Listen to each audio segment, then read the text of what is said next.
Friends, வாங்க படிக்கலாம். இன்றைக்கி நம்ம எம்ப்ளாயீஸுங்கிற இந்த டேபிளில் எப்படி ஆர்டர் பை கொரி வச்சு எழுதலான்னு பார்ப்போமா. இப்போது ஆர்டர் பை நம்ம எதுக்கு யூஸ் பண்ணுவோம் அப்படின்னா, நமக்கு ஒரு ரிசல்ட் வரும் பார்த்திங்களா, அது ஒரு பர்டிகுலர் ஆர்டரில் இருக்கணும் அப்படின்னா நம்ம ஆர்டர் பை யூஸ் பண்ணிக்கலாம்.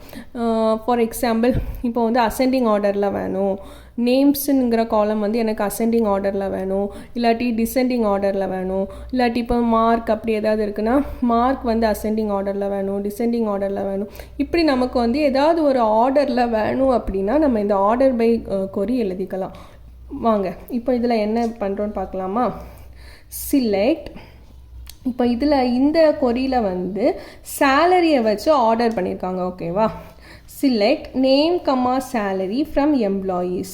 அப்போ இந்த கொரி ரன் பண்ணும்போது என்ன நடக்கும், நேமும் சேலரியும் இந்த ரெண்டு காலமும் இந்த டேபிள்லேருந்து செலக்ட் ஆகிரும். நேமும் சேலரியும் நமக்கு அவுட்புட்டில் வரும் ஃப்ரம் எம்ப்ளாயீஸ்.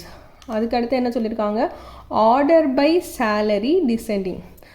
சேலரியை டிசெண்டிங் ஆர்டரில் வச்சு நமக்கு அவுட்புட் வரணும். ஸோ இதுக்கு எப்படி அவுட்புட் வரும்னு கெஸ் பண்ணுங்கள் பார்ப்போம்.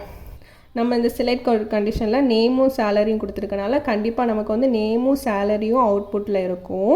அதில் நம்ம இதில் எந்த ஒரு ஃபில்டர் கண்டிஷனுமே கொடுக்கல.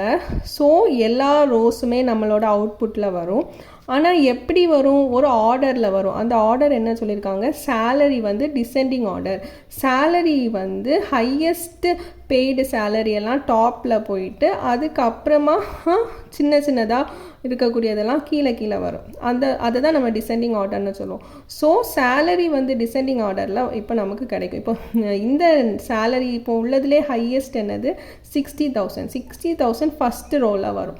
60,000 ஃபஸ்ட் ரோவில் வரும்போது 60,000 வாங்கக்கூடிய எம்ப்ளாயி யார், கேரல். இவங்க நேமும் ஃபஸ்ட்டு வந்துடும். ஓகேவா. அப்படி நமக்கு சேலரிக்கு தக்கன நேமும் சேஞ்ச் ஆகி அவுட்புட் வரும். அவுட்புட் என்னன்னு பார்த்துடலாமா. பாருங்கள், நம்ம சொன்ன மாதிரியே நேமு சேலரிங்கிற காலம் மட்டும் செலக்ட் ஆகும். அதுக்கப்புறம் சேலரி ஹையஸ்ட்லேருந்து லோவஸ்ட்டாக இருக்கும். அந்த கரஸ்பாண்டிங் நேமும் நமக்கு அதே மாதிரி வந்துடும். ஓகேவா. அவ்வளோதான். Happy learning.